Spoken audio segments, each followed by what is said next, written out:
is them kind of imagining that they're fine, they're just out there in the woods. Yeah. People ask me all the time, oh, you're a conductor. So what is that exactly? And it's a very difficult question to answer because you can spend hours talking about it, or you can be very humble and say, I walk onto a stage, I wave my arms around, people play music, I collect my check and I leave. But the fact of the matter is it is a complicated thing.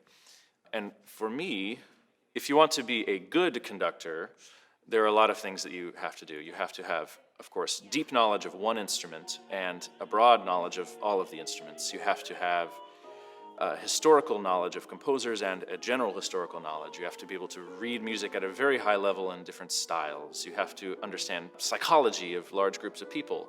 You have to be able to speak in public. You have to have an expressive vocabulary in your hands and with your voice. You have to have languages. That's just what it is to be a good conductor. But I think to truly be a great conductor, the question is, how do you go into a room of 70 people? How do you find a way to make those 70 people give 100% of their mental and physical energy to the performance and 100% of their emotional expressiveness? And that is very difficult. You have to create an environment where the musicians can absolutely perform at their best. And you have to be able to create an environment where they can perform a concert that is memorable to the point where people in the audience will never forget that event.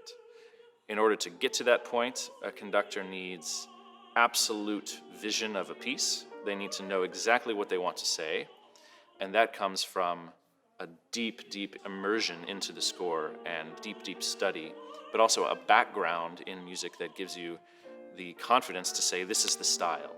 This is what I want to say with this music. So if you don't have a deep, deep vision and a confidence in yourself, then you're not going to be able to bring that across. But also it requires, I think, a kind of fragility or genuineness. If you have armor and you're wearing that armor in front of an orchestra, in front of a group of people, they themselves are not going to want to give everything of themselves and to show all of their emotion.